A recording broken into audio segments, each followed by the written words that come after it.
महाराष्ट्र में वंचित बहुजन आघाड़ी ने पार्लिमानी इंतखाबात में हंगामा करने के बाद अब असेंबली इंतखाबात में किस्मत आजमानी की तैयारियां शुरू कर दी हैं।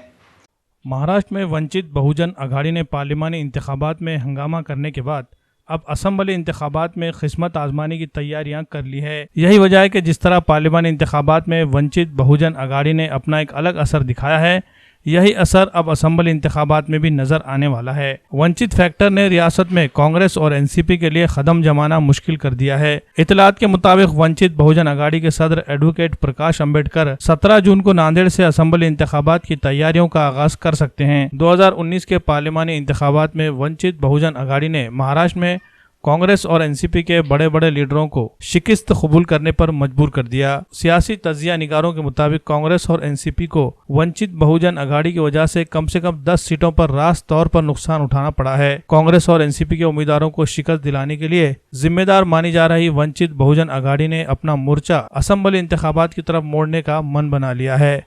बताया जा रहा है कि वंचित बहुजन आघाड़ी ने आने वाले असेंबली इंतखाबात के लिए फिर से कमर कस ली है।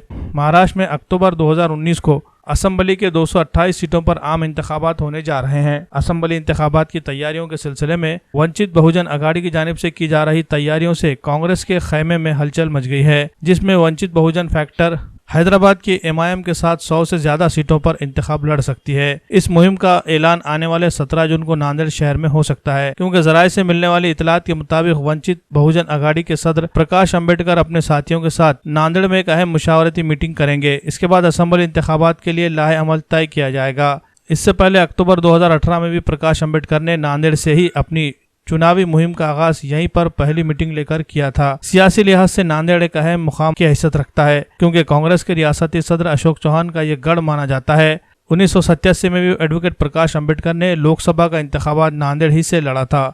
उस वक्त भी उन्होंने अशोक चौहान को हरा दिया था। इस बार के पार्लिमानी इंतखाबात में भी अशोक चौहान को वंचित बहुजन आघाड़ी के उम्मीदवार यशपाल भिंगे की वजह से ही हार का मुंह देखना पड़ा है। प्रकाश अंबेडकर के सियासी सफर में अशोक चौहान हमेशा से स्पीड ब्रेकर की तरह आते रहे हैं, इसलिए भी प्रकाश अंबेडकर ने नांदेड़ पर सबसे ज्यादा नजर रखी हुई है। खबरें तो ये भी मिल रही है कि एमआईएम के सदर जनाब असदुद्दीन ओवैसी और औरंगाबाद के नवमुंतखब रुकन पार्लियामेंट इम्तियाज जलील भी प्रकाश अंबेडकर के साथ मौजूद रहकर मीटिंग में शिरकत कर सकते हैं। भारी बहुजन महासंघ के कारकुनान प्रकाश अंबेडकर के इस्तकबाल की तैयारियों में लग गए हैं।